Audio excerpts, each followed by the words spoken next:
wasn't even show. Today I want to talk about my 1978 KZ1000. This bike right here, this is some 1970s muscle. I love this thing. I've had it for many years. Let me show you one cool thing about it though. It's got a kickstart. Every bike today should have a kickstart. I don't know why they ever got rid of them. I don't even have the electric start hooked up on this because everything ended up going bad on that. But this thing's so good, it can be sitting for a couple hours. It's been sitting so the engine's it's cooled down. But look how easy this thing starts. I mean, you take one hand probably and fire this baby up. I mean, that right there, that's a good motorcycle.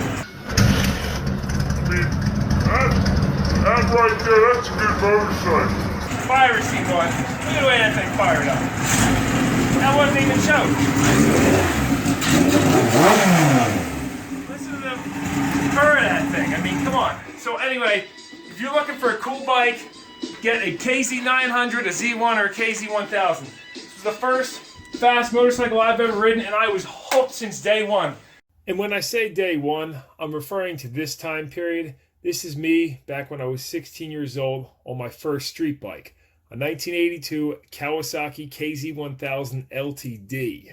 Now, up until this point, I had only had bikes like a TS185, an XR200, and eventually a roadworthy KLR250, which had a really cool paint scheme, turquoise and purple, and that sparked my interest for street riding. So one Saturday morning, I'm sitting in my mom's kitchen, flipping through the classified section of the Trenton Times, and I see a two-liner in there. It's a 1982 Kawasaki 1000, and it has a phone number.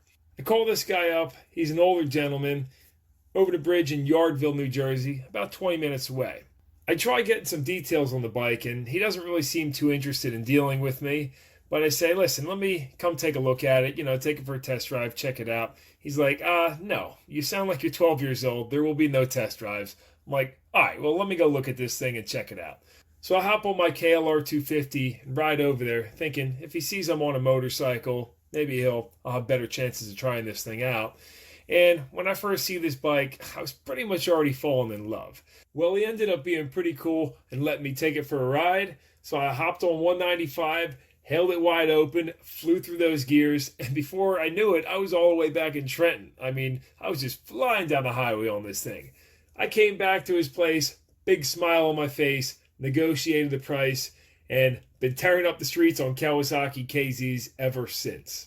In my opinion, the best KZs to get your hands on are the ones from the 70s, mainly because they had a kickstart.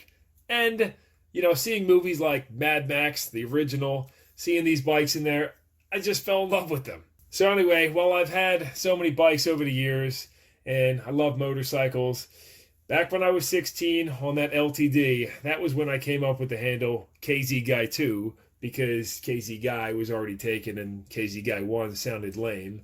Anyway, that's my story, and no other bike purchase since then has given me the same feeling that I had that day. I just fell in love, and I kind of wish I still had that bike. I did actually pick up the same one years later, another 82. I believe it was an 82, but identical and in much better original condition. I should have definitely kept that one. Maybe I'll find another one day. Anyway, KZGuy2 here. No nonsense, no how. I'll see you later.